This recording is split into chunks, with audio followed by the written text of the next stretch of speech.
आप देख रहे हैं पूर्वांचल। देखिए, वन नेशन वन इलेक्शन का जहाँ तक सवाल है, यह कोई नया विषय वस्तु नहीं है।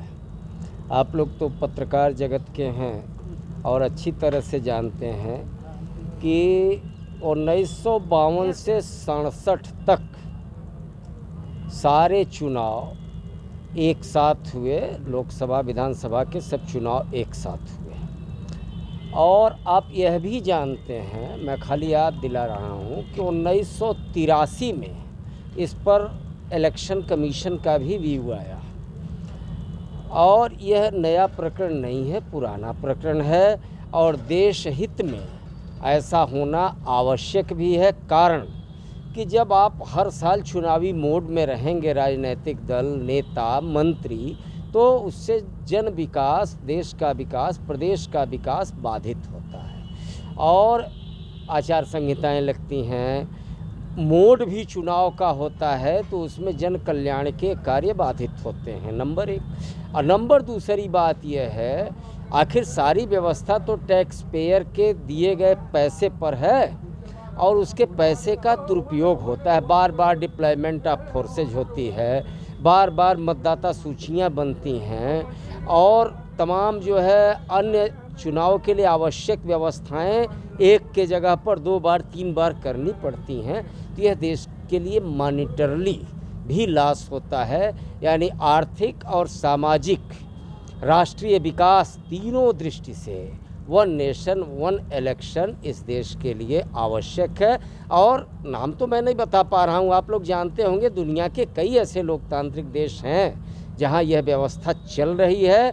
और आज की तारीख में यह समय की मांग है कि देश की व्यवस्था को, देश के विकास को और गति देने के लिए वन नेशन वन इलेक्शन को जो है नियम बना करके लागू किया जाए। इसके लिए जो भी आवश्यक संशोधन हो किया जाए।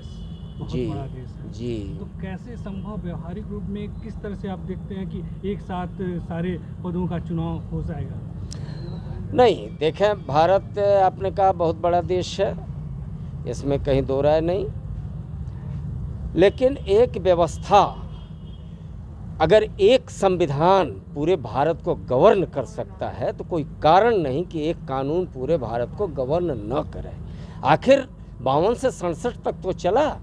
दूसरी बात मैं कहना चाहता हूँ कि विधानसभा और लोकसभा के कार्यकाल की संवैधानिक संशोधनों द्वारा गारंटी हो। ऐसा न हो कि 2 साल में विधानसभा भंग हो तो सरकारें गिरें, लेकिन वैकल्पिक सरकार वही विधानसभा बनावे, तो विधानसभा वही लोकसभा बनावे। मान लीजिए आज सरकार जाती है, कल दूसरे को लोकसभा अपना नेता चुने, प्रधानमंत्री बने। यानी कि सदन के कार्यकाल को 5 वर्ष के लिए सुनिश्चित किया जाए आवश्यक संवैधानिक संशोधनों के माध्यम से, और वन नेशन वन इलेक्शन के नियम को लागू किया जाए। मैं समझता हूँ इस पर किसी का विरोध नहीं होना चाहिए और यह व्यवस्था पूरे देश को संचालित कर लेगी, इसमें कहीं कोई संशय नहीं नज़र आता है। क्या प्रक्रिया है? वन नेशन वन इलेक्शन जो भारत सरकार की जो योजना है वह जनहित में है और देश हित में है।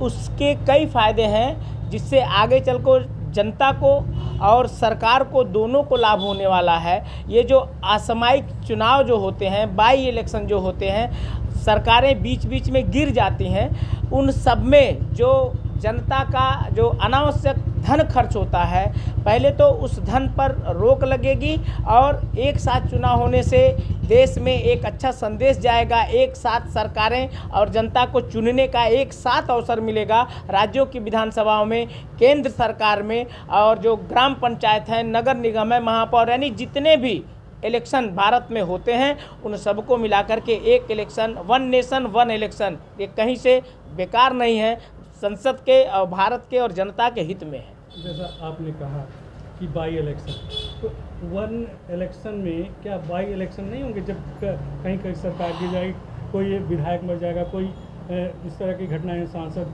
तो उसमें बाई इलेक्शन तो होगा। जो बाई इलेक्शन आपने कहा, कोई सांसद मर जाए, कोई विधायक मर जाए या कोई अन्य कारण से अगर सीट रिक्त होती है, उसके लिए वन नेशन वन इलेक्शन के प्लान के लिए अभी पूर्व राष्ट्रपति रामनाथ कोविंद जी की अध्यक्षता में एक कमेटी गठित की गई है। इन सारे बिंदुओं पर वह कमेटी अपने विचार, उसकी जांच करके सारे राजनीतिक दलों से विचार विमर्श के बाद अपनी रिपोर्ट सरकार को प्रस्तुत करेगी, ताकि इन खामियों को कैसे सुलझाया जा सके, इस पर केंद्र सरकार